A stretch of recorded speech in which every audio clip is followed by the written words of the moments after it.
What's going on, everybody? This is another episode of the Baseline Podcast. It's your host, Jonathan Rears. Got Neats Aaron here, and we got big man from Apolla, Emic, Texas, and UVA legend, Kadin Shedrick. Thanks for coming in, man. Yeah, appreciate you guys having me. Yes, sir. So, Kadin, we're going to start it off hot. So let's ask, when the structure of college disappears and you're suddenly responsible for everything on and off the court, what part of being a pro has tested you the most so far? You know, I give credit to my team, Hapoel Hamic, my coaching staff, and my teammates.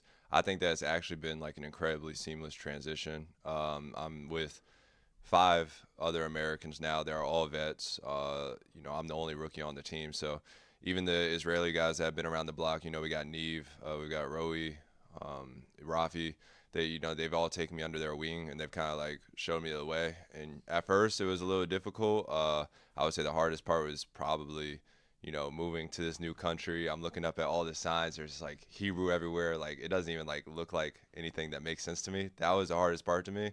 And so they even helped me with that side of things. They, I would ask them, hey, can you send me some restaurants to eat at? They're sending me places. On the court, if I'm struggling as a rookie, like, they're patient with me. And I think the biggest thing for myself was to just understand that I am a rookie. It's my first year out here, and to, not expect so much right away. Instead, it's going to be, I'm going to have a learning curve, and I'm growing over time. And, as the season goes on, I want to continue to play better. And I credit, all the staff and players, though, for really making the transition easy for me. Well said. Just like you said, it's first year out here. Got to learn. It's a learning experience. Neatsan's going to run through where you've been at. Just going to run through real quick your career for the listeners. Started out at UVA playing for the legend Tony Bennett, which is, we're going to have to go into that because that is insane. Transferred over to Texas where you played 2 years there, and now you're in your first year as a pro, Apolla Hamic. That's right. So let's take it all the way back to the beginning. Where did this love of basketball come from? Yeah, all the way back to the beginning. The love of basketball honestly wasn't there. I was a baseball player growing up. I loved baseball. It was my first love. I really wanted to play baseball in college and professionally. And then I always played basketball on the side because my dad kind of, he told me, playing 2 sports, what I learned in basketball will help in baseball, and what I learned in baseball could help in basketball. So it kind of happened after my freshman year of high school. I grew 6 inches in a year, from 6'2" to 6'8". Not sure what that is in meters and all that, but We don't. A lot. Yeah, A lot. yeah. So 6 inches, and this AAU program called Garner Road. They're an Adidas program in the U.S., and they approached me and they said, "Hey, look, we'll give you a spot on our team. We can help you get you to college, but you're gonna have to drop baseball." And so, I thought on it for a while, made the difficult decision to end up quitting baseball and, devoting, my life at that point fully to basketball, working out, 5-6 days a week. And that's kind of, at first I hated it, I'm not going to lie. But, once I started seeing the gains start to happen and playing better, I really started to love it. And that's probably when it started. It was thanks to Garner Road. Did you find that baseball actually did help you? Yeah, I think that a lot of the skills, probably most importantly, like hand-eye contact, hand-eye coordination. I think that helps, catching the ball and all that, Which I is think big there's a for lot a big man. It is. Yeah, you want to have good hands, and you want to, track the ball all the way in. Hitting a baseball is one of the I think it's the hardest thing to do in sports. So you see that baseball coming from a while away, you got to get your hands ready for it. So I think that helps me, catch the ball. I'm sure there's a lot of intangible things I also learned from baseball that I can't really come up with right now that helped me for basketball. But I think that's well said. I think that's facts. I mean, hitting a baseball is definitely the hardest thing in sports. Coming 100 miles per hour, knowing the hand-eye. But I can't touch 60. Yeah, right. I never had to face 100, thankfully. I think the highest I had to face was maybe 85. I was just a freshman in high school. Yeah. So, yeah. So you spoke a couple of years ago about how that 6-inch growth spurt kind of also took an effect on your hand-eye coordination. A few years later now that we're here, have you felt the difference of finally growing into your body? 100%. Through that time, I looked like, they would call me like Bambi. I just looked like an awkward deer through that time, even throughout a lot of college, I'd say. And over time, I think year after year, I've looked a lot better in my body. I still think that I have growth to do. in that sense. But I definitely, so far this season, I felt really good in my body, and I know that there's more things I can do to fill out some, and continue to become more coordinated. So it's definitely a process, and it's hard for somebody that grows that much, like kind of that late, I guess. So, but I think I'm almost there. I'm pretty close. Yeah. And speaking about growing up, I grew up in North Carolina. oh, North Carolina. North Carolina, yeah. Okay. Oh, that's even better basketball. Yeah, it's Right. the hoop state. Yeah, it's the hoop Yeah. state. Yeah, that's what we call ourselves. Some other states. I had always known growing up that the basketball scene was really big in North Carolina, and so I had a lot of competition around me. I wasn't the number one player in the state. We had a lot of good players. I think Patrick Williams was number one player in the state for my class, and it was a lot to push for. A lot of competition. The high school public hoops in North Carolina, super legit. I never won a state championship. Didn't even get to a semifinal, so it was really challenging. And I think that was good. I think that helped me. Not being in like a smaller state, like with super low competition. It was a good thing. You ever match up with Pat? I didn't know. He was in the West. He was in Charlotte, Got so he was in the state championship, and I was not. So after growing up in North Carolina, having these 4 years of high school, you devote your time to basketball. Now, I'm sure at some point colleges are starting to approach you. What was that whole process like, finally actually committing to U of A? Yeah. The process was actually quite a whirlwind. It was my junior year of high school. I want to say like that spring into summer of senior high, like right before senior year of high school. I got my first offer that spring, and it was cool. At first it was like trickling in a little bit, and then that July Live period came around, and I kind of blew up on the Adidas circuit. I was getting nonstop phone calls, nonstop texts. Like, it was a lot to take in because this is my first time doing anything like this. I didn't know anybody around me going through anything like this, so it was definitely difficult. But I had like good people in my corner to help me out through that whole process. And eventually we cut the list down around August time. And I took 2 official visits, one to Xavier and one to Virginia. Those were kind of the 2 that I was leaning to most because, for starters, I mean Xavier. David West, Pacers legend, Warriors legend. He used to play for Xavier. Mm-hmm. He also was one of the founders of Garner Road, or he's like really, really high up in Garner Road. So I've worked with him quite a bit. I've talked with him quite a bit, and that's his alma mater, Xavier. So they were pretty high up on my list, and then Virginia was pretty high up on my list, and it came down to those 2, and I picked Virginia because I knew that I wasn't in a place where I wanted to be physically to be able to compete at Division I level. And, I looked at the schools that I had and saw how well Virginia does with their red shirts. And that's the path I decided to take, just because, they have amazing red shirts. Jay Huff, Mamadi Diakite, Sam Hauser, who we talked about before this. But, yeah, they've done really well with their red shirts, and that's how I ended up there. Talking about David West, what are some of that's got to be an incredible person to have in your corner, especially at such a young age, and you so rapidly shot up, in your recruiting. What were some of the nuggets and teachings that he taught you?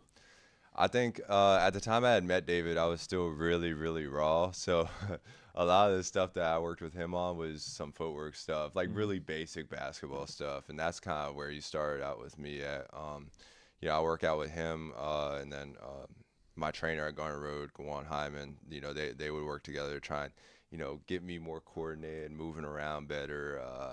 And eventually, as the years went on, I remember specifically he worked with me on my jump shot quite a bit. But yeah, I mean, it was really it was really that stuff, really fundamental stuff, because this was really early in my career to become a better basketball player. So, like, how validating was it? Because you said you're in a hoop state. Harry Giles is from the state. He killed it in college and everything. How validating was it to say, like, I'm getting these offers, I'm getting these people who are putting me under their wing? Yeah, at the time, like, I don't think, again, those offers, like, it was definitely a really cool feeling, but I didn't realize, like, how, unique that is, because not everybody gets to experience that. And, I kind of was just like, okay, like, just moving on to the next day. But looking back on it, like, it is really cool that there was that much interest in me, that many schools wanted me and all that. And yeah, it was good. Looking back on it, it's good to know that I made the right decision. My work did pay off, and yeah, it's a really cool feeling for sure. You did choose Virginia ultimately. You didn't end up going to Xavier. How did Tony Bennett being there? What were the certain things that like made you kind of want to decide Virginia? Yeah, so everybody that I had spoken to about Virginia absolutely loved like Coach Bennett, loved the coaching staff and all that. We really talk about the pillars at Virginia, and one of the most important things for me was I wanted to go into a locker room with a bunch of good guys, like, and that was a really important thing for Coach Bennett, was having good guys in his locker room. So I knew I was going to get there and going to be people like me, people I'd get along with really easily. Um, and then on top of that, basketball wise, like I said, the red shirting thing was a major Right. piece for me, because a lot of schools were trying to tell me, oh look, you'll come in and play immediately, like, oh, like we have a spot, we need you right now to play. So that was something that you weren't No, interested in? no. I don't think I would have been able to play, like, ready to play like to a high level if I had went to college and as a freshman I was on the court. I mean, I was 205 pounds when I got to school, so I knew I had a lot of growth to do. And Coach Bennett had told me it would be up to me. Like, if I want to redshirt, like, I can redshirt. If I want to try and compete for some minutes, I can try and compete for some minutes. And ultimately, I wanted to redshirt like a few weeks before the season. But That's yeah. something that's so unique. A lot of times what we hear is people rushing in to playing. They pick the big program because they want to go play it there and they want to go drop 30 and be a one and done. And it doesn't always work out. So where did this maturity come from to say, I'm not ready for this. I know I will be, but I need this nurturing? Like, I think it had a lot to do with the people in my corner. My parents, when they raised me, they kept me really level-headed. Um, you know, David West, his brother Dwayne West, Gwan Hyman, all those people at Garner Road, they really helped me there. And another big one was my high school coach, LJ Hepp, who uh, was not my coach at any point in high school until my senior year. We hired him, and he was one of the best coaches I ever had, and he did a lot to help me like see the bigger picture. Like, yeah, it would have been awesome to go to college and play and do great right away, but what if I go to college and I'm not physically ready? It doesn't go well, and next thing I know, like, I'm moving down to mid-major, low major, all that stuff. So I saw the bigger picture. It also helped that I ended up going to see a lot of ACC basketball games, and I knew what it was going to take, like, to compete as a big man in the ACC and like at a Power 5 level in the country. And sometimes you just gotta look in the mirror. Like, I was a really scrawny kid still, so yeah, I had a lot of work to do. And yeah, so just a lot of good people in my corner to help me see. And you said you took the two visits from Xavier and from Virginia. Yes. Going to do those visits, you said that in Virginia there was always good guys in the locker room and stuff. Did you kind of solidify that while you were taking the visit? You're like, oh, these are teammates that I want to have in the future. I actually took the visits during those like 2 weeks in August that like the guys end up going home Okay. and all that. I had just spoken to like Jay Huff.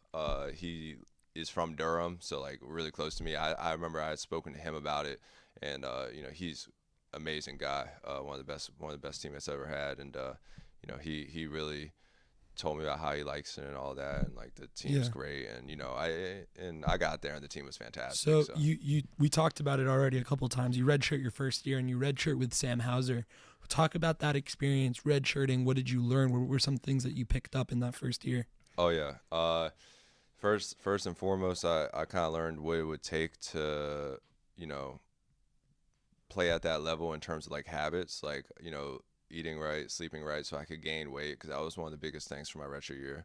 And then also I was able to watch every game. Like, I was right there on the bench. I was in the huddles, like all that stuff. Like, seeing it like up close is a lot different than being in the stands or being on the couch watching the TV. Like, you see like how physical it is. You see how fast it is.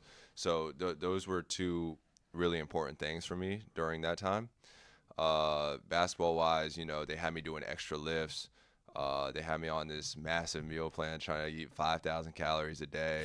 It was crazy. That's kind of tough. I kind of got burnt out from eating for a little bit there. The lifts were much harder. I would have workouts on game day. I would have workouts after game day with the other red shirts. And I think during all this, it was good to have Sam Hauser redshirting next to me because I believe I apologize to anybody if I miss you, but I believe we were the only 2 scholarship redshirts.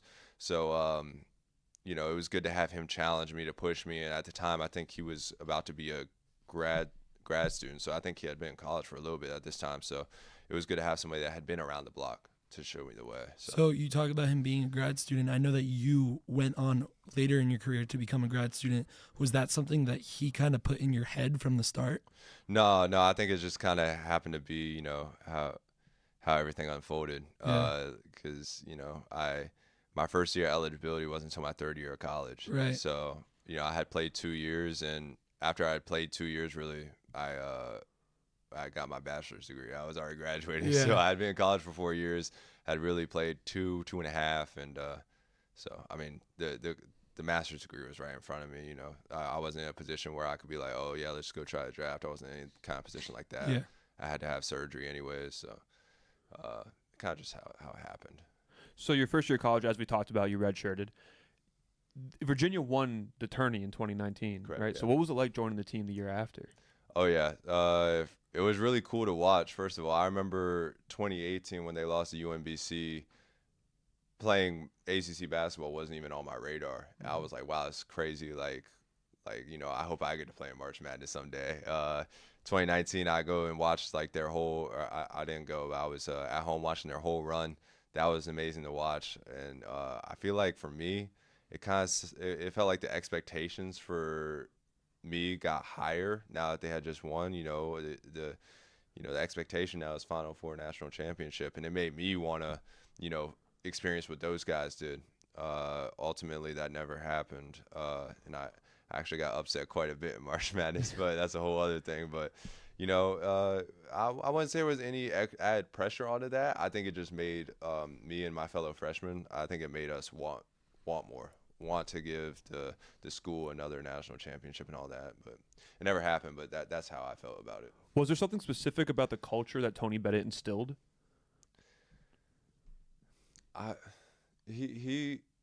So Coach Bennett works a lot on the 5 pillars, which it's been a while, so I probably can't remember. Yeah, don't worry. Humility, passion, thankfulness, servanthood, and I'm gonna go ahead and keep moving because the 5th one I can't remember. But anyways, yeah. So what he instills in us is, first of all, being like servants, being good people, you know, and then we'll come back tenfold. So, you know, that's the main thing that he does for our culture. On top of that, you know, basketball wise, defense. Yeah. Like, you know, everybody has watched Virginia basketball up until this year. It was really about the pack line, and you know, there was multiple times where we held teams under 50 points, which is crazy. But those were the 2 things off the court were the pillars, and on the court defense. We would do defense for probably 80% of practice. So, yeah. And then coming off of your redshirt year, you know, you have that 11 games because you got sick. You know, your whole redshirt year, you're getting prepared for your first year of college basketball, and then that happens to you. How mentally challenging was that for you? I think it was incredibly challenging because, you know, I had gone through the whole off season leading up to my redshirt freshman year. You know, I was finally getting to a good weight. I think it was like 225, 230 pounds maybe. Maybe not that heavy, maybe like 220, 225. I put on like quite a bit of weight during my freshman year. And, you know, I know that there's going to be an opportunity for me to play like some backup 5 minutes behind Jay Huff. You know, and there were some minutes there to earn, and I felt like I had earned them throughout the off season. And then October came around, I got sick, and it felt like I kind of just lost everything I had worked for the past year. I lost 22 pounds. I dropped to like 195 pounds. And couldn't really participate in any sort of basketball activities for like a few weeks there. And so that was really hard. It just felt like I had been pushed all the way back to square one. So, you know, I ended up kind of getting it back a little bit, getting sick again, and it was just a whirlwind of a first year playing, and it was definitely tough mentally for sure. And I'm going to take a little pause. We're going to do a little segment now. It's called the Starting 5. All right. All right. You're a big baseball fan. Yeah. Who are your top 5 all-time baseball players? All time. Oh boy. Well, I'm gonna throw Fernando Tatis in there because he's my he's all-time tough. favorite. Wow. Did you play short? Or he's my favorite. I played first base. You played I just first? like I just Okay. like the kind of swagger he got. Yeah. Ken Griffey Jr.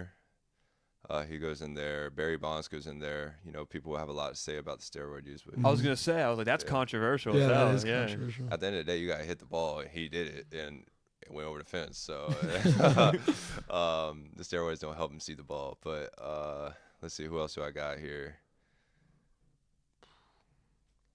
I like Prince Fielder. Ooh. I like Prince Fielder. I like Prince That's a Fielder. pull. That's Prince Fielder's good. Yeah, that's a big boy right there. Yeah. And then we'll go with like Shohei's got to be in there. Wow. Yeah. He's already the GOAT. So It's kind of crazy. What he's doing is insane. yeah, he's amazing. Do you That's do you follow? awesome. Do you know like baseball like way back then?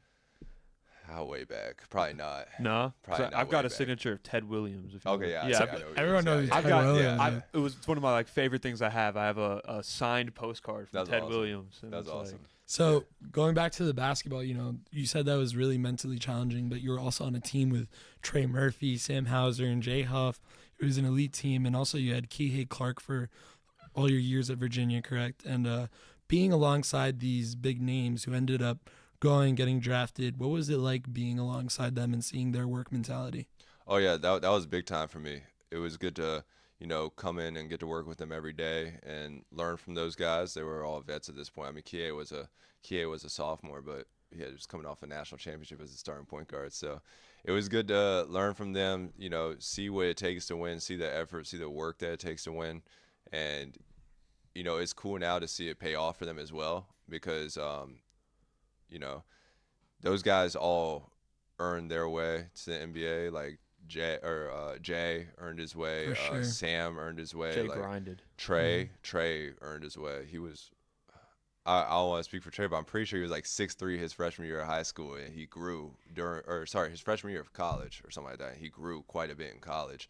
He was at Rice, and he came to Virginia, and we were like, cool, it's going to be a good piece for us.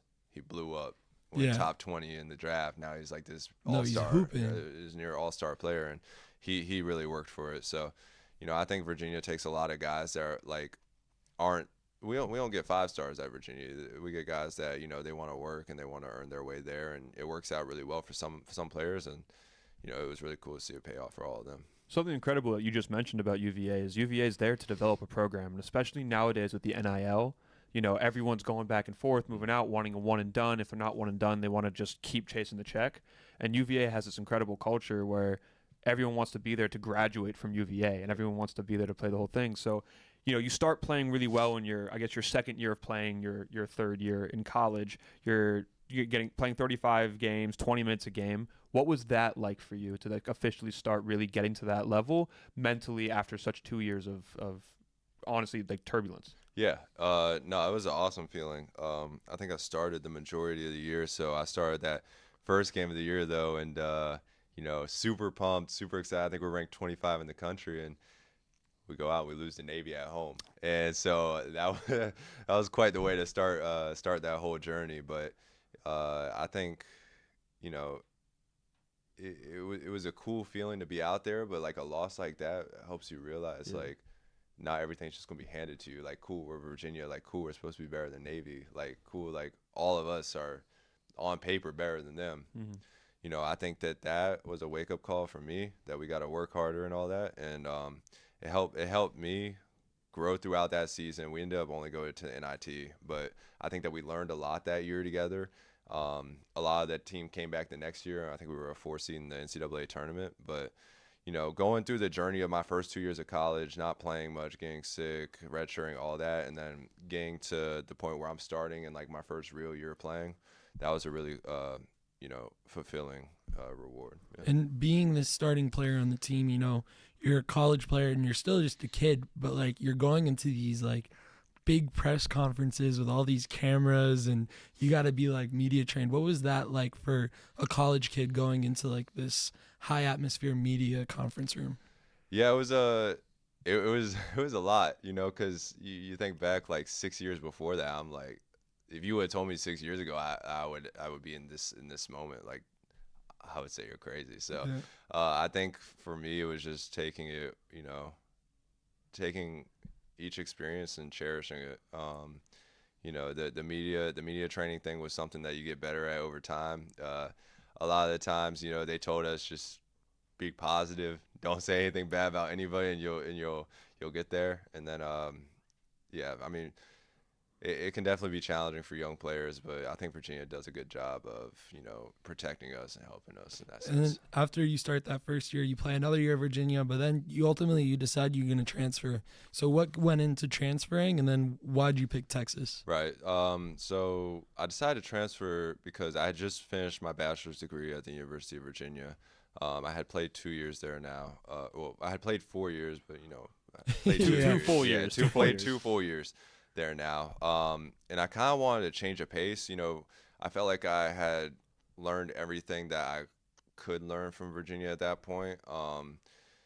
We played really slow at Virginia, and it wins basketball games. But for me, I really wanted to play in a faster, higher tempo offense a little bit. And so, the schools that approached me, Texas seemed like the most, appealing to me on and off the court. Austin's a beautiful city. The basketball wise, they naturally play faster than Virginia because, Virginia was one of the slowest paces in the country at that point. But so, for me, I was about to go into bilateral labrum surgery while I was in the transfer portal. And so a big part of my decision was, where do I think I can be happy without basketball? Because I wasn't going to be able to play basketball for 7 months. So, I go and see Austin. There's so much to do outside of basketball. Like, there's amazing people there and all that. And I, sat there. I was like, cool. Like, I think I can be happy here if I woke up and basketball wasn't, a thing in my life tomorrow. Yeah. And that's how I eventually ended up to pick Texas, because I knew once I was healthy, the basketball would be great.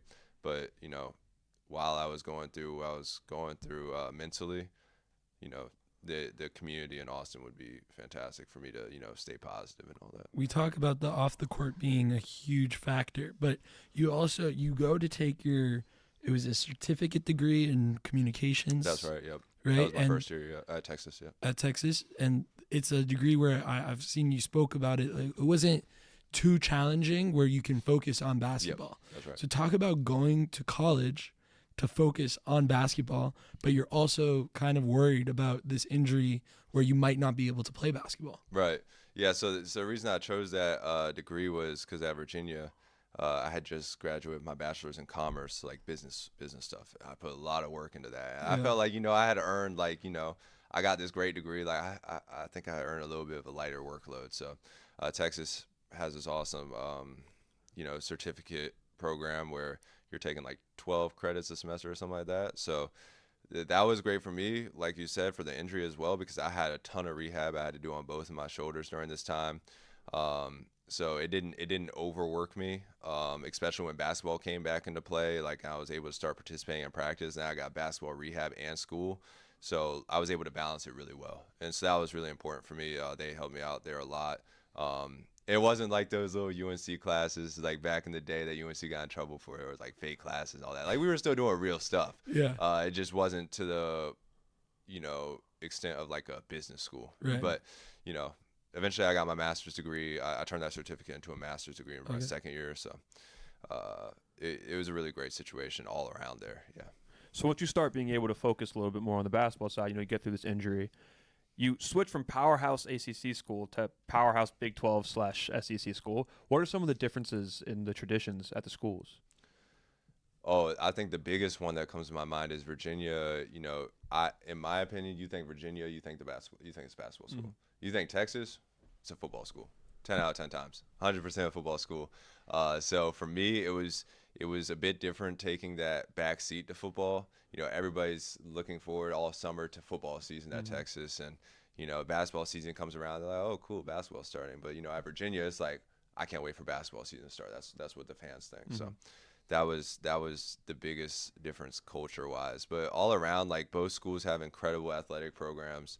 So that was cool to go from a winning, like, all-around program to another one. And probably the highest level one in the country in Texas. So, all the athletes there, your peers are like the best athletes in the country for college, and that was really cool. Speaking of winning at Texas, if I'm not mistaken, you end up on an Elite Eight run. No, that was the year before I got there. there. That was the year before. Yeah. So what's it like consistently going to a program right after like this massive success? Yeah, expectations are high. They had just gone to Elite Eight with Coach Terry, who came in as the interim head coach after Coach Beard got fired, and I think that the expectations are, let's do it again. And I believe we lost in the second round. Sounds right. I think we lost in the second round. So, we didn't quite meet those expectations. But, everybody, there's a bar that's set. And if you don't get there, it's pretty disappointing. Yeah. And that's. But you're still playing in March Madness. Me? Yeah. We played in March Madness that year. Yeah. So we lost second round. Yep. Being in March Madness, just that environment, even if it's the first round, is electric. So talk about being in March Madness and what that was like. I think growing up, like, everybody just watches March Madness, right? And like, I think even though basketball was my first love, like, as a kid, I would always watch. I'd be like, man, that'd be awesome to play. Always filling out a bracket. Always, every year you got a bracket. Like, you got 5 brackets sometimes. Yeah. So, it was definitely surreal. I got upset in March Madness more times than I would like to admit. So one of the biggest ones was against Furman, but that was when you were a 4 seed, right? When we were a 4 seed, at Virginia against Furman, we lost. Man, it's such a special feeling. It's one that I'm holding on to forever, because like, even though like we lose those games, like the whole nation watching, this is what you work for all year. Like, man, that's probably the coolest scene I've ever played on in my life is March Madness, and then winning a game in March Madness like I did with Texas, that was an incredible feeling. Yeah. Yeah, and then being around guys like David West and Jay Huff and all these big names, you went on a show hosted by DJ Augustine, yes. Texas legend, baby. right? Yeah. So being able to just be a guest on a show of a Texas legend, DJ Augustine, what was that like? Really cool. Texas has a lot of big time athletes that have gone through there. And they had me go on this show, I think after the game against Louisville, my first year at Texas. And, it was really cool, chop it up with those guys. And on top of that, you got big time names rolling through a facility every year. Like, I met Kevin Durant like twice. That was really cool. He was my favorite player growing up, so that was awesome. Have you been able to watch Thunderstruck yet? No. Oh, you gotta watch it, man. I've seen like little clips of it. Yeah? I've seen clips, but I haven't watched it. But yeah, I mean, it's really cool to go to like a high level school like that where you got superstar athletes rolling it all the time. And you get to meet them and chop it up a little bit. So as you said, like taking it all the way back for a second, you hit this growth spurt. You were like, wow, I can maybe go play for an ACC school. You go play for an ACC school, move to the Big 12 school, that then moves to the SEC. You're consistently moving up, and you're getting surrounded by pros from a young age. When do you start thinking to yourself, maybe I can go pro? Professional basketball, I don't think that was I didn't really realize that was in the cards maybe until after my 3rd year at Virginia. So that first year where I played the full year. I realized that maybe there's something there for me. I know, as I was moving up in high school, like there was a lot of there was some noise around me, this I could be pretty good, but I don't think I really saw the potential of what there could be until that year at Virginia. And and the year after, kind of reaffirmed that, and so that's kind of why I went to Texas, because I wanted to play in that faster pace. That kind of replicates to professional basketball a little more. So I would say around that time. And when you were thinking about professional basketball, were you thinking NBA? Did you have any talk about overseas? The goal was 100% NBA the whole way. But I had always known if I have to go overseas, I'm not against it. So you were aware of the overseas basketball? Yeah, I was aware of it. Yep. And now you're finishing up at Texas. You got your master's degree as well. So academics is there. So if you wanted to do something outside of basketball, you could. But I'm sure there were agents on your phone calling you up. Were you starting to do NBA workouts after Texas? What was that summer like after Texas? Yeah. So this past summer was pretty crazy. So my agent Anthony Coleman with Excel, I've been with him. He was my NIL agent when NIL came around, maybe my sophomore and junior year of college. He set up a lot of stuff for me. So I ended up going out to the Portsmouth Invitational Tournament for like seniors, for college basketball seniors. I played pretty well in that. I think I averaged like 11 and 10 or something. And that was really big for me. I was hoping I would get the G League Combine invite. But a few weeks before, I dislocated 2 of my fingers in LA, where I was training with my agency. Dislocated 2 of my fingers, and that kind of set me back very, very far. I was out for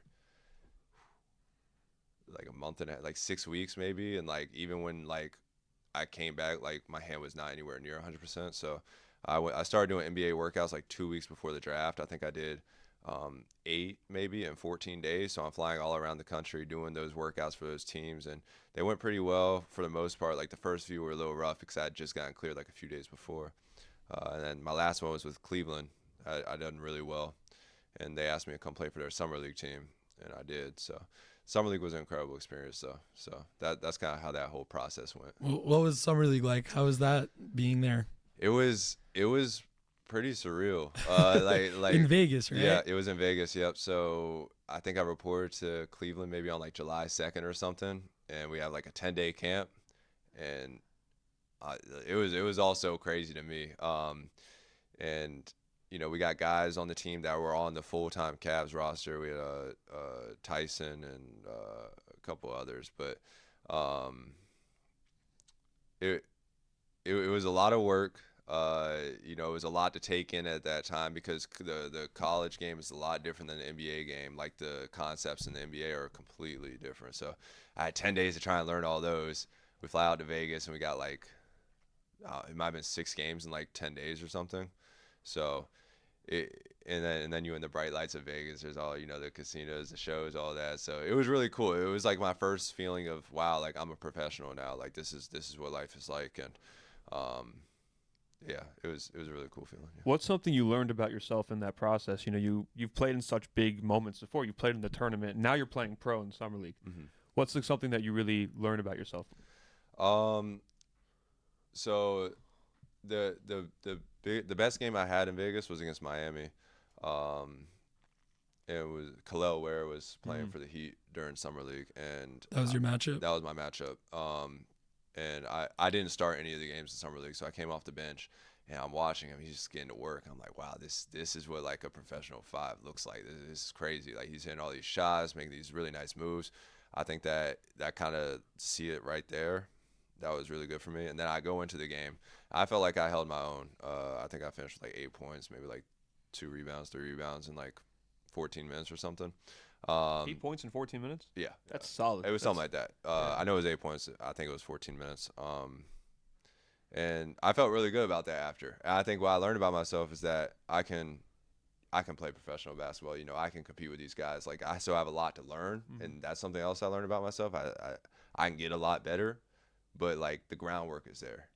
And I think that's what I walked away with. Were one of the things that you learned, you talk about Khalil Ware being a 5 who would shoot the ball, he could put the ball on the ground. Is that something that you learned as well? Like now if you want to be a pro and be a 5, you also have to be doing these playmaking things as well? Yeah, I think that, the best 5s in the league, like, Jokic and all of them, like they're able to dribble the ball. But I also know that, I was able to play against other 5s who don't do that as much, and they're able to impact the game just in different ways, whether it be rolling on the rim, lobs, rebounds, blocking shots, just being really good in your role. And that's something that they talked to me about leading up to summer league is like, we want you to be good at 2 things. We want you to be a rim protector. I want to say the other one was like lob threat. I think those were 2. And so if you're good in your role, like you'll be able to carve out a space for you on the professional Do scene. you think the 5 still needs to know how to shoot the 3 right now? I think so. Actually, let me say, I don't think it's 100% necessary. If you're really dominant inside, then you're fine without the 3. But I think that that 5 shooting, being able to stretch the floor and shoot a 3 and make the defense respect you all around helps out the entire offense because for spacing reasons, yeah. Something we always hear is, what's a role player in the NBA? A millionaire. Yeah, it's exactly. like, you find that grasp of what you are. And the same thing with just making you go pro. So you play in the summer league. You play really well in the summer league. You start looking overseas. Can you walk us through kind of what that process was like. Yeah, so after summer league, I kind of, the goal for me for summer league was to try and hopefully earn a two-way. That was my goal. I knew that I was going to, perform really well. I really only had that one. That was my best game, was against Miami. So probably needed to do a bit more than that. But I knew that after the fact. So I had E10 offers to stay in the G League on E10, but at the same time, I was fielding offers from overseas. And for me, it's kind of like, I know how it goes in the G League with, like, there's a bit of politics at play, if we're being honest about it. And, you got to look over your back sometimes because you got the guys coming down from the two ways to, take a lot of minutes, take a lot of shots, guys coming down for assignments. So, for me, it was kind of like, do I want to go ahead and start my career over in Europe? Because, if I go G League for a year and I come over to Europe, it's still like I'm starting from square one. They don't really care what I did in the G League. Mm-hmm. But if I just go to Europe now, I'm starting right now. I'm getting ahead of it early. Like, I'm starting my career and setting myself up for the long run. And for me, I didn't really want to take that risk of messing around with the G League because I know a lot of guys can get stuck there. And, I talked to guys that have gone overseas. Like, I wasn't thrilled about the idea. Like, I'm going to be completely honest. But I talked to guys that have been overseas. They're like, bro, you're going to love it. It's awesome. Like, trust me. Still wasn't excited. But I'm out here now. I love it. It's great. And feeling the overseas, were you getting calls from different areas? Talk about that.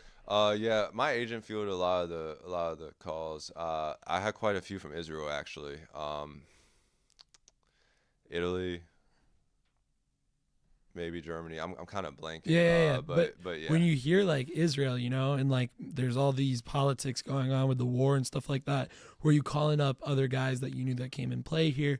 What kind of like solidified your decision to come play in Israel? 100%. Because at the time, I think like 2 months prior, there was the whole attack from Iran. Yeah, those videos were crazy. And like when I'm seeing these videos, like I think I was literally like in the airport going to another NBA workout. I was like, man, this is insane. Like, it must be crazy living there right now. And now I'm here. And so, I talked to some guys out here. I talked to Elijah Childs, who's my teammate now. I was like, hey, how do you like it? At the time, they were Gilboa Galil. I was like, how do you like it in that area? It's like, it's great. Talked to some guys. I played for Ramat Gan. They're all like, what we see in the news isn't exactly how it is out here. Like, it's not like that every day. Like, there's not actually like, it was like a one-off thing. It was pretty much what they told me. And like, they were like, life out here is great. It's really similar to America. And that was really helpful. That kind of set me at ease. I was like, okay, cool. I'll be safe. And yeah, that they really helped me, like, kind of blur all that out. Is that how you're feeling now? You've been here for about 3 months now? Yeah. Is that correct? So been here for about 3 months. What have you kind of liked off the court? Is it like what they said? It's kind of like America. What can you say about being here in Israel? So for me, it's hard because I can't compare it to other countries because I haven't been to other countries, but I think it's pretty similar to America. Like obviously it's not the same thing, but like this might be as close as you can get maybe. But I feel really safe. And then off the court, you got, great food, great people. The people are super nice. A lot of people speak English. Most of the people speak English, I would say. And it's all been a really great setup. Like I love it here. I think it's amazing. That's how I feel about it. Yeah. Talking about a little bit on the court, how do you find coming from these big programs to Israeli basketball? What do you find unique or different about Israeli basketball? For me, yeah, coming from those big programs, like I was, like last year I was in that big city of Austin. Now I'm in Ghan Air. I'm kind of like in this little village. Yeah. So it's a complete 180. Like it's Charlottesville is a college town. This isn't even a college town. This is a little village. And the community there, super tight-knit, which is really cool. On the basketball side of things, I would say that basketball out here in Europe, a lot of the concepts are pretty similar to college basketball. There's a lot of structure, a lot less one-on-one play than like the NBA. The NBA, I feel like you're relying on like a couple guys to go get some buckets and like score more than the other team. That's how I feel about it. Out here, I think it's really, really team-oriented. And I think that's good for me. I think that appeals to me. So being out here, loving the game, is that something that kind of pulls you more to the European side of basketball? Oh yeah. I think that is awesome. This is my first time like watching like any EuroLeague, for example. I think that like the crowd and all that. Yeah. That's awesome. Have you been keeping up with EuroLeague since you came out? Just a little bit. I can't just check in. I gotta figure out how to get my TV to work. I'm not to be honest. You gotta go to the games. The games are out here in do. Israel. Yeah, they came back, right? Yeah. So I want to go to like a Maccabi game or a Hapoel game this month. It is really cool that they're back here in Israel. So I want to go see that. And just the scene on the EuroLeague is just amazing. Like, as a basketball fan, do you like the way the game is played more like in the EuroLeague rather than the NBA? Yeah, I was talking about this the other day, and I don't blame the NBA guys, but the season in the NBA is so long. Yeah. And like I'm thinking about myself, like if I had to go play 82 games, like what level am I going to give like of effort on defense every night? Like me, like I'm gonna try my hardest, but what is my body going to allow me to do? And you're playing 3 or 4 games out there in the U.S. A week, and here you're playing 1 or 2 games, and each game matters so much. Like there's so much at stake that guys are like flying around, and you're seeing games like the games are 8 minutes shorter, but you're seeing games like in the 70s, in the 60s, maybe in the 80s. Like it's a lot of effort, a lot of guys like really playing hard because the games they're just more important. Right. Regular season. Yeah, I mean, there's a lot of wear and tear in the NBA. Like you said, 82 games is so much, It's and insane. even though it's only 8 minutes, 8 minutes can like be a lot, Yeah, right? yeah. And I saw this little clip of LeBron and Steve Nash talking about it. Like, what about changing the quarters to 10 minutes Right. instead of 12 minutes? Right. But they would never do that because it would like screw up all the stats and the records and all history that, and yeah. everything. So they're kind of in a tough spot there. It's really interesting. But coming from a high major college basketball team, just like we said, what's the first thing overseas exposed about your game that college didn't? Like negatively? Or positively? That's tough. Or maybe it hasn't yet. I think, and I don't know, because I would say for me, like, that's tough. Yeah, I don't know. Maybe I would say, the guards in college basketball are really quick, but I think that, the guards that are professionals, like, they're really quick and crafty. And, like, I'm switching on the guards, like, a lot. Like, we switch a lot. And sometimes, they catch me with the hezzy. There's that guy, Faram Gan, Segu. He caught me like 2 times tough. on that hezzy. He's I'm tough. like, He yo, is what is crazy. this? I'm like, what is this? It felt like I got a stun grenade thrown at me. And that's the biggest thing is, I thought I was quick in college. I got to be quicker. You know what I'm saying? So. Yeah. So then, as you come in now as a pro, you were starting a lot of your college career as you went on. On nights where your role's a little bit smaller now that you're a rookie on a team, what's that like mentally for you? I take it in stride because I'm a rookie, I know, and I have I try and be patient with myself. Just as I said earlier, my teammates are patient with me, and I know my role on the team is to be the big guy. I'm the tallest one on the court in a lot of games, and try and rebound, get those putbacks, be a lob threat, and all that. I don't try and do too much or play out of body. But at the same time, like, my teammates trusting me to give me the ball and still score. So I would almost say my usage is probably higher this year than it has been any of my years in college, which is great, and it's been a great adjustment for me, and I've really enjoyed it. So It's incredible. yeah. And if you could go back to your last year at Texas or Virginia, what would you tell yourself before turning pro? Told you we're gonna give you some heavy questions. Yeah. What would I tell myself before turning pro? So I think I would tell myself that my first year, I can't expect everything to click right away. That's what I would tell myself. I'm a rookie. Mistakes are going to happen. There's going to be learning curves. There's going to be growth throughout the season. I can't expect to come in on day one and just be like extremely dominant. I want to be as dominant as I can be, but like I'm still learning things out here. I'm learning things that I hadn't learned before from my American teammates that have been out around the block. Yeah. From my coaches who, Coach Sharon is really big time around Israel out here. So just take every day in stride, I think. You came from like Texas and Virginia, these high major colleges, like we've been talking about. The big men in these on these teams, on your opponents' teams, they're always like true big men. Yeah. Right. Yeah.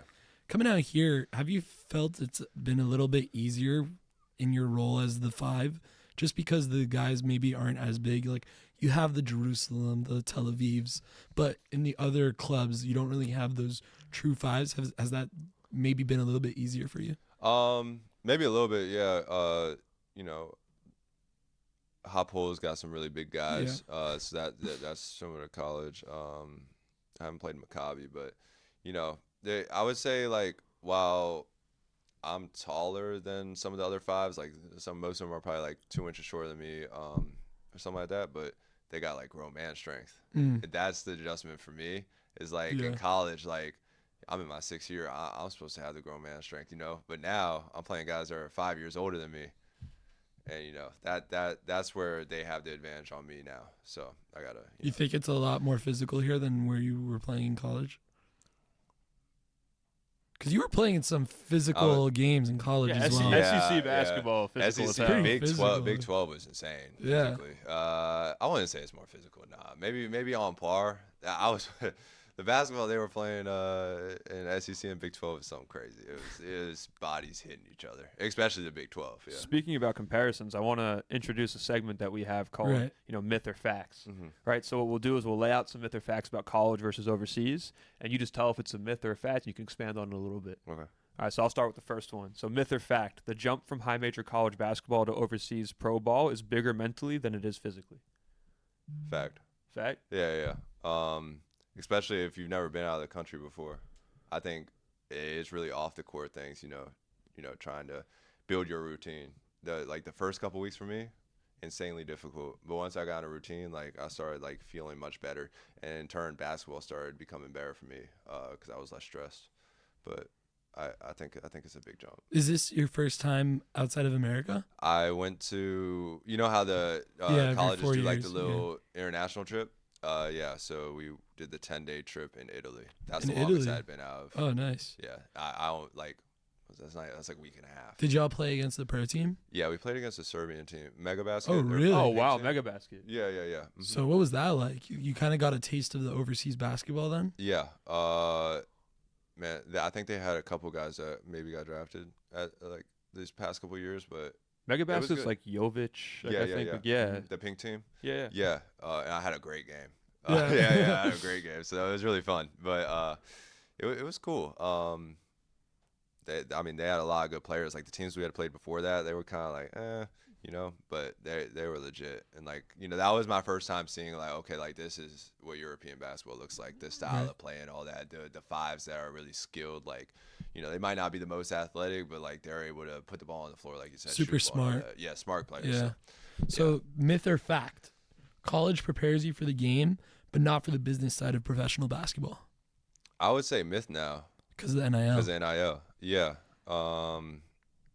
Maybe my first 2 years of college, like I wouldn't have known what it was like to have money. Yes. Maybe speak a little bit about having your first 2 years, no NIL, then you kind of are introduced to NIL, but it's not really NIL. Yeah. And then you really get to experience NIL. Yeah, what was that whole process? I got the whole process. Yeah. So the first 2 years of college, I think my stipend was like, or my first year was like $400 a month, but I lived in like a dorm, so it was really $400 for me to have for food or whatever. And I had my free dining hall, but I was able to live off that. And like at the time, I was like, cool, I'm getting $400 a month. This is awesome. Like second year, I moved into an apartment. I think we're getting like $1,400 a month.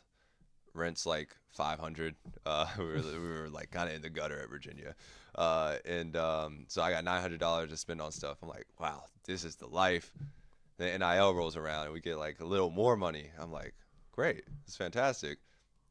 My last 2 years of college, that's when the big money started happening for college basketball, and it was a really great opportunity for me to learn more about what it's like to run yourself as a business pretty much. I learned a lot about investing. I learned a lot about how to manage my money properly, taxes, all that stuff.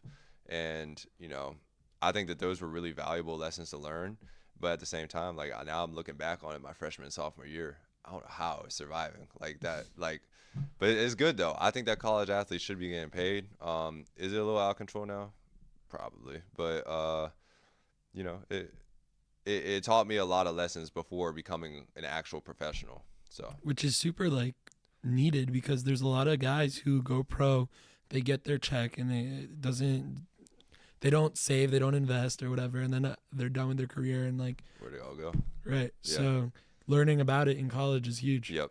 That's a benefit in NIL that most people don't talk about. But there Right. probably does need to be more education for the guys making Yeah. NIL like that. There needs to be more, but Maybe a you gotta take college it upon class. yourself. Yeah, a college class would be good. Yeah. So I mean, I kind of took it upon myself. So Yeah. NIL is so rapidly developing. It'll be crazy to see what it even looks like next year. Yeah. 2 years from now. So, myth or fact? Rookies overseas get more freedom to make mistakes than freshmen did in college.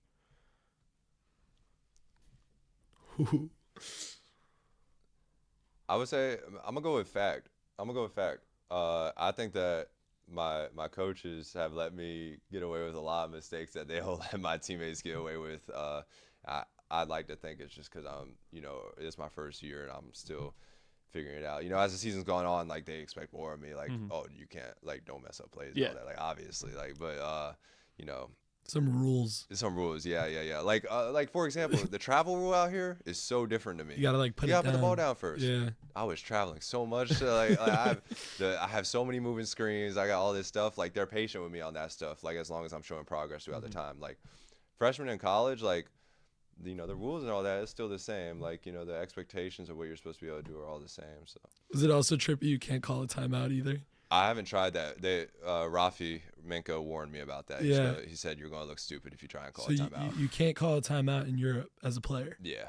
Oh, wow. Okay, I didn't even know that. Yeah. Yeah. They told me that before the first game. Why? Yeah. I don't know. Great question. He was like, bro, don't do it. You'll look stupid. And then you'll turn the ball over. Because nothing happens. It's not Yeah. like a tech or something. It's Yeah. just they're not going to call Yeah, timeout. they just look at you like you're crazy. All right. So myth or fact? Coaches overseas care more about winning today than developing you long term. I can only speak on my situation, but I'm gonna say myth. I think that my coaches put a lot of work into me. They see things in me that maybe I don't see yet. Like they tell me like, oh, like you have what it takes to become a EuroLeague player someday. And so they work with me on the side a lot. They show me film. They explain things to me and break it down to me so I fully understand like why they want me doing certain things. While at the same time really caring about winning right now, because at the end of the day, their job's on the line too. Right. Everybody's job is on the line. So, for my situation, I'm gonna go with myth. Yeah. But So maybe for other people, that might be true. talking about coaches, like you had Tony Bennett at Yeah. Virginia, you had a great coach at Texas, and now it's your first year overseas. What's the coaching differences that you've kind of picked up just being here for a few months?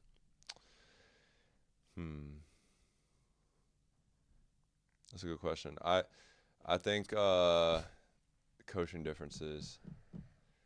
I would say in college I had two different types of coaches. Coach Bennett was a really laid back coach, and like when he would like raise his voice or like yell, like you would know like okay, something's really going on here. Yeah. Like it's that You style gotta of fix coach. it. Like yeah, Yeah. he was really laid back style of coach.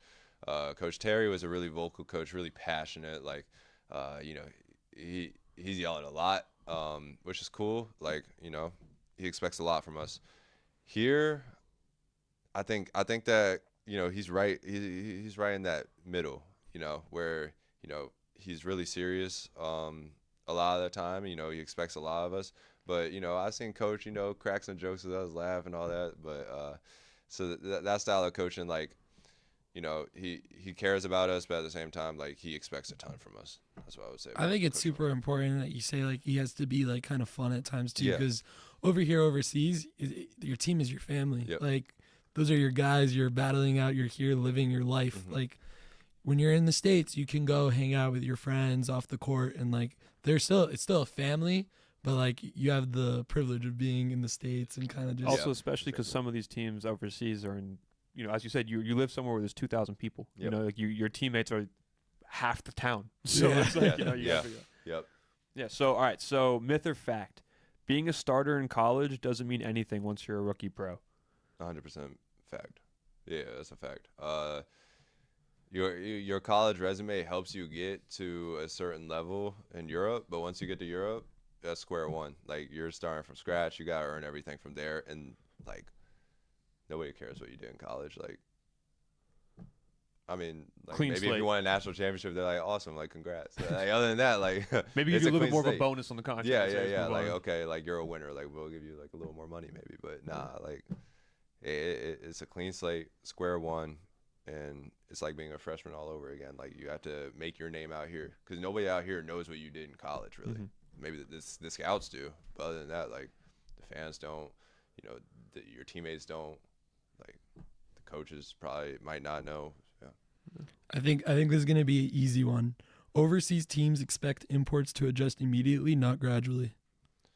I'm gonna go with myth because it depends on who. For a rookie, I think that for at least for me in my situation, I've had time to adjust gradually. I think it would be a fact for like some of the veteran guys because I know for some of my True. teammates, like they expect that to start clicking earlier for them, and you know, so I think it's a mix of both there. Yeah. Yeah. So myth or fact, the margin for error overseas is smaller than it ever was in college. I think that's a fact based off what I've seen from other teams and other players, because you can get cut out here. Yeah. That's crazy. You can wake up one day, they text you and like have you come in. They'll tell you like we're going separate ways. Like that's crazy. That's not anything that would happen in college ever. So the margin of error is definitely smaller because if you're not winning, that's your job. If you're not performing, that's your job. Then you're gonna have to find a new job. So it's a fact. Yeah. All right, last one. Myth or fact, life off the court overseas affects your performance more than anything basketball related. Fact. Yeah, I'm gonna say fact. Because like I said earlier, I'm thinking back to his first 2 weeks here, and man, I was struggling. Like I was barely eating. I didn't know like who to talk to, like on my team and all that. Right. They're speaking two languages at practice. There's a lot going on mentally. I'm like, nah, I don't think I'm cut out for this. And that definitely showed on the court those first 2 weeks. I felt like I looked like the worst player in the world. As I started again that routine, I started to, build relationships with my teammates, build relationships with my coaches. Like my performance quickly went up, and so I think that, mentally, it affects you on the During court. those first few weeks out here, were you kind of like thinking, oh, maybe I should do the G League route? It's Yes. safer to be in the States. Yeah. Yeah. Yeah.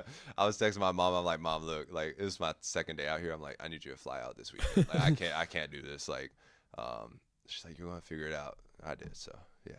Yeah. And then you have a girlfriend who lives in the States, Yes. right? And then she's visiting. She's out here. Shout Yeah. out. What's it like having to balance overseas in your pro career while also having your girlfriend and your family at home in the States and you're out here independently? Yeah. So the time difference definitely is interesting. So she lives on the West Coast, so we have a 10-hour time difference. Boy. So It might help because you wake up. that's and then, that's what I've been trying to tell people. I don't think it's that bad because It's I better than wake up in the 7. morning. Like as long as I go to sleep at a normal time, I wake up in the morning. She's still awake for a couple hours. We Yeah. get to talk. Then she wakes up at like 5:30 our time, and I can talk to her as late as I want. So I get talk to her in the morning and at night.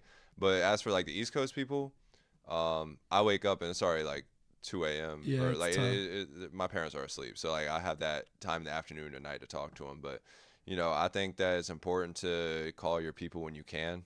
I talk to her literally all day, like when I'm after she wakes up and she's not in practice. Because that's the only way to keep relationships going is just communication. Right. And then I have to. The good thing is that my basketball normally is in the morning while everybody's asleep, which is perfect. So like I have my own thing going on anyways while they're all asleep. So as we're wrapping up, growing up in Raleigh, North Carolina, Virginia, Texas, first year out here as a rookie, someone who's going along your path, playing at high major sports and are kind of debating, should I do the G League route? Should I take the E10 or should I go overseas and start my European career? What's some advice that you would give someone in your shoes like that? I would just say that everybody has their own journey, and if I don't knock anybody that wants to take the G League route. I just think that it's smart to know, the benefits and the risk of it. Like benefits, like you could earn your way to the NBA, like that's awesome. Risk, you could get stuck in the G League forever and get stuck chasing that NBA dream. So it's really about what you value. If you want to, go somewhere where you're going to be important, where you could like build a really good long career, like go ahead and take that jump overseas. Like, there's a lot out here for you, a lot of fun things to do. The basketball is great, the people are great. But if you really really want to make the NBA, like I'm not going to knock you. Like go ahead, like try the G League. For me, if I would have tried the G League, it would have been for a year or two max, and if I didn't see any movement, I would have came out here. Right. So I think if you're going to try G League, you gotta set a deadline on when you want to see some movement. Definitely. Or else you're going to get stuck there. But you also see guys from overseas going to the NBA, so it's not just G League NBA. Yeah, and they scout the this is what my agent told me. They scout the overseas, just as they do the G League these days. Right. And if a team really likes you, like they'll keep watching you. If you decide to go overseas, like they're not going to be like, oh, cool, we don't want him anymore. Like no, if they like you, they'll still watch you. And like guys go from overseas and still go play in summer league. You'll still have that opportunity if you want it. And so being your first year overseas in Israel, what have you loved about Israel? What are your kind of your goals to set out for off the court being overseas in Israel by yourself for this first year? Yeah, the food's been great. I was a little hesitant at first, but I love it now. My favorite thing about Israel though is Shabbat. That's my favorite. Yeah. Friday night Shabbat dinner. I get invited to some of those. I try to go to a lot of Shabbat dinners. Some people in the village invite me to theirs. A couple of people on staff invite me to theirs. So I think it's a really cool concept because you guys live in the States. It's like Thanksgiving every Friday. Yeah. Like it's awesome. Yeah. Like we don't have anything like that in the United States. Like we got that 2 times a year, like maybe Thanksgiving dinner and Christmas dinner. Other than that, like I don't remember ever sitting down at a table with my family at my house for Weekly. Weekly, like ever. So yeah, that's really cool. And then I also like the history that's here, especially in Jerusalem, that area. Now I'm not like a religious person, but like I can respect the history. Like I went to Jerusalem when my mom came and visited, and I learned a lot and got to see really cool things that that I know my buddies back home that are really into that stuff. Like they would love to see it. Right. So yeah, I really try and use this opportunity to explore all the history, the culture around me, and really try and indulge in it. What are some goals you have for the rest of the year? Basketball wise, or In general. Both. I'd say basketball wise, we want to finish top 4 in the league. Yes, sir. That's the goal. That's where you guys are on track. Yeah, I don't know what we're in. I think we're in 3rd right now. I think it would be a shock to Israel if North team won the whole thing. It would be. And they were telling us, I think in 2020 they made the championship. I think they told us. Okay. And they told us that they're getting a lot of same vibes from our team. So we want to be that team that does something That's right. special. So that's the goal for this year for me, basketball wise, is to get top 4. Go ahead and put my name on the map. Not only in Double-double? Israel, but Average a double-double? averaging a double. We're 9 games this season. That might be a stretch at this point. I think I'm only averaging like 6 rebounds. So we're not going to get there. But go ahead and put my name on the map in Israel. 10 boards, 5 boards. So there we go. I had 2 rough games to start the year. So I've been playing There's still a lot of games to play. We got that gradual climb, like I said, for a rookie throughout the year. So yeah, but like I said, top 4, put my name on the map in Europe and Israel, and then off the court, just continue to dive into the culture, learn things, go see more things that I haven't seen yet. I don't know what else there is to see, but I'm sure I'll go find some things. There's always stuff. There's always stuff. So yeah, I mean, I'm really just blessed for the opportunity. I'm just trying to make the most of it. And, Yes, sir. Yeah. Well said. So one last segment, and we'll leave you. But we got this shot clock segment. It's gonna be rapid fire questions, boy. and you could pass if you need.